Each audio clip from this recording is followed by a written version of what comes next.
I've owned everything from a $200 Leica to a medium format system no one would buy off me. By the end, I'll tell you the single best piece of equipment, no matter what you do. I got my first camera at around 14 in Canada. I begged my dad for a Yashica. He bought me a Chinon, not a Chiron. That would have been better. But it worked. I made good pictures in Winnipeg and in Montreal in the summers. I learned to develop and print my own photos. There was no YouTube back then. I looked up to Cartier-Bresson and later Saul Leiter, Diane Arbus, Freelander, Leon Levinston, Winogrand, Moriyama, Bruce Davidson, Eggleston, Walker Evans.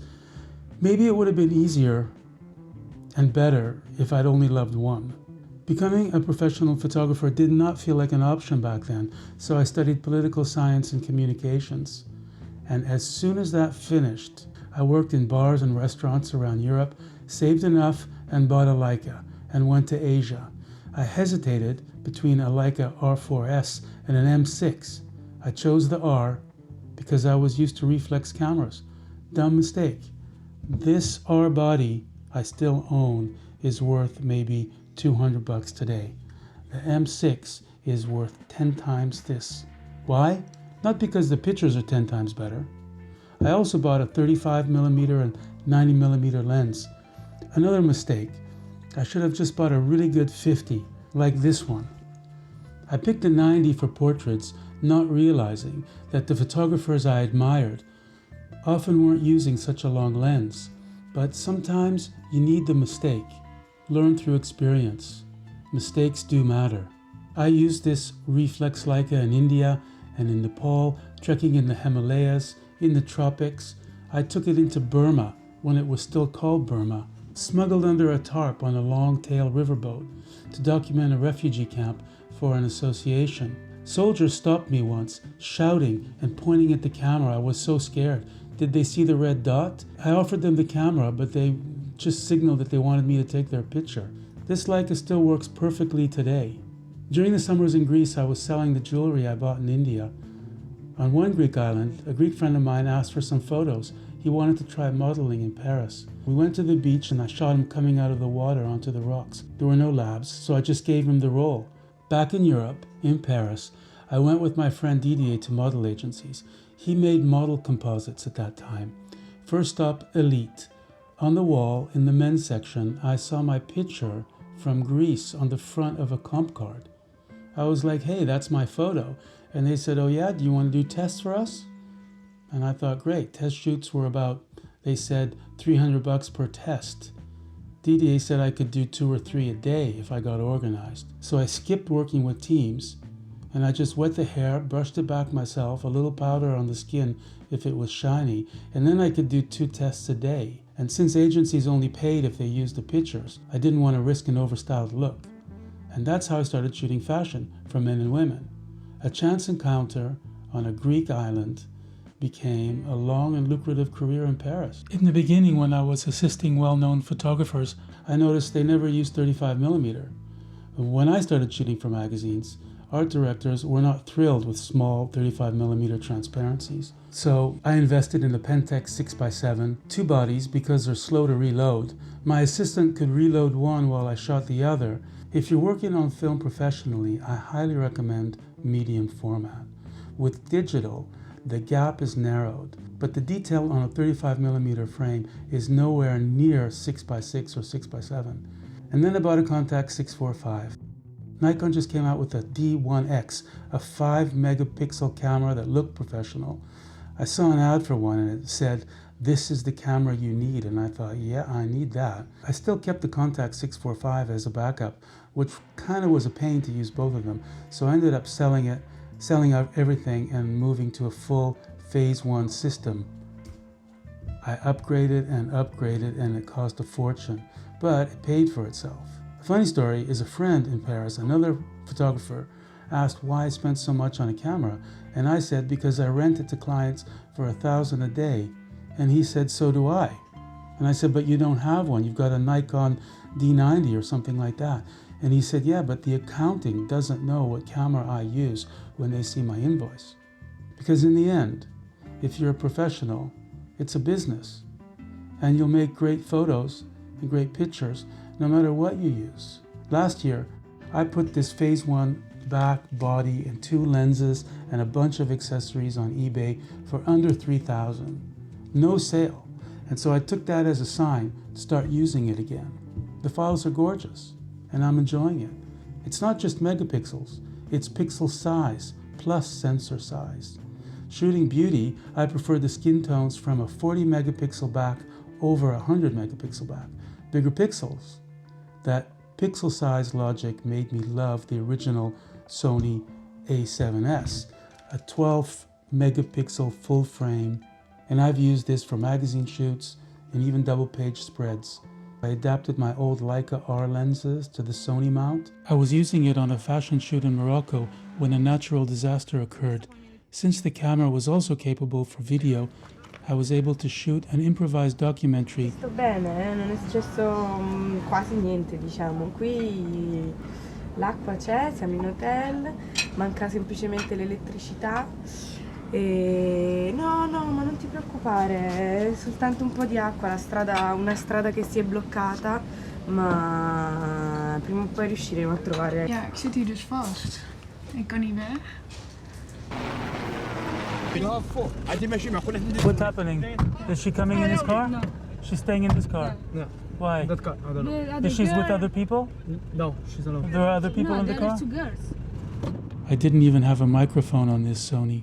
What I missed on the Sony was the high-speed flash sync. So I went back to Phase 1 for a while, but I wanted a lighter kit.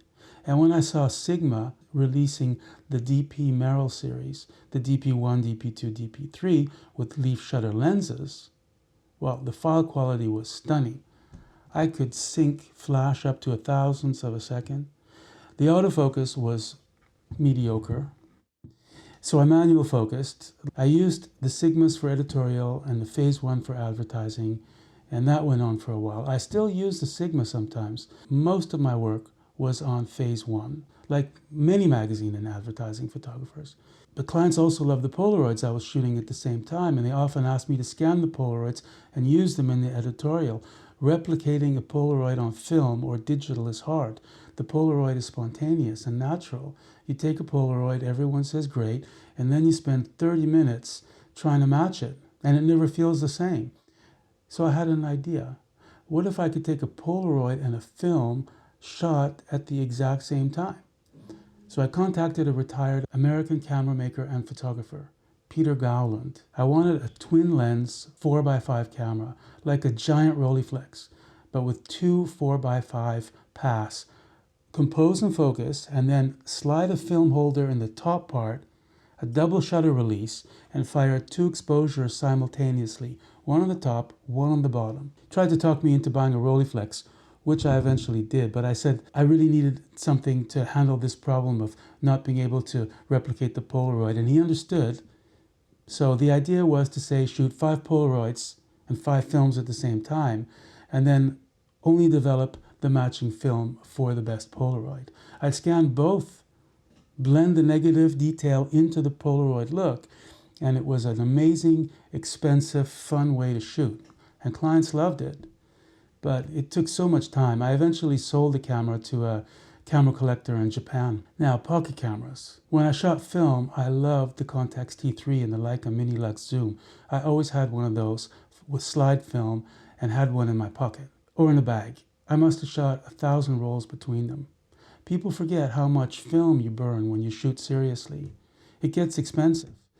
I was processing so many hundreds of rolls of medium format film a month that the labs often develop my 35mm films for free. And the quality for something like a Ricoh GR2 or 3 today is much better than scanning a 35mm transparency or negative from almost any film compact. I did a video about the GR. If you carry 2 with different focal lengths, you can shoot almost anything. Then came the need for a hybrid stills and video camera.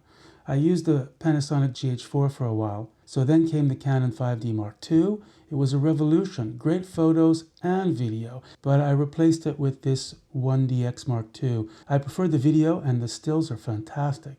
I saw no reason to upgrade which was a lesson that I learned many times. So I still use this for photo and if I need a quick motion on set. But when video is more important than stills, I use the Panasonic Lumix S5, the first one. I'm filming on this right now. Those old Leica lenses are all cine modded now, and they live on the S5. The only thing I dislike with the S5 series is moire. There's no anti-aliasing filter, which is fine until it isn't, and when it bites you in video, you'll regret it. Never underestimate it when you're buying a camera for video. And if you need something reliable, use something like this. A lot of people have replaced cameras with phones, and I get it. Phones can be amazing. The best camera is the one you have with you, right? And I did a video about the phone. The problem is I rely on my phone for everything. Payments, tickets, addresses, schedule, email. I don't want to drain my battery filming or get it snatched in mid-shoot. That's why my latest and greatest is this, the DJI Osmo Pocket 3. I made a video calling it the best thing I bought in the last 5 years, and I do stand by that. Before I tell you the best camera for you, a story about a Magnum photographer called René Bourri. He was connected to my wife's family somehow, so I'd met him, and then I had bumped into him a second time in London at a train station. He said he was working, and I said, "But you don't have a camera." No bag, nothing. He smiled and pulled out a tiny, cheap digital point and shoot from his shirt pocket and said, "These are so good and convenient," and smiled. I've never forgotten that. He's not the only Magnum photographer, I think, who posed with expensive gear in the book photos, but used compact digitals or phones. So what's the best camera for you? If photography is your hobby and you shoot a couple of times a week or a month and you want to shoot film, go for it. Enjoy the process. But if you're learning and want to be a professional, I highly recommend digital, so you can shoot every day, hundreds of frames, without limiting yourself. Style develops over time through volume and repetition. Your point of view evolves by making pictures. I can't stress that enough to young photographers. If you're an artist making 2-meter prints with lots of details, get a 100 megapixel medium format camera. But how many of you truly need that? When I go to shoot, I don't choose a camera for quality. They're all good enough. I choose it for convenience. What matters is framing, light, mood.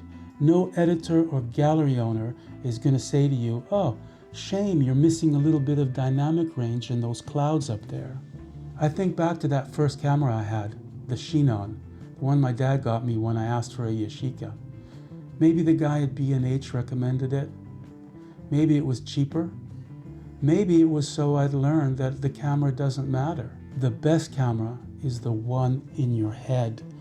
These two things, your eyes, are the best lenses, and your imagination, the best lab, the best film, the best sensor, the best darkroom.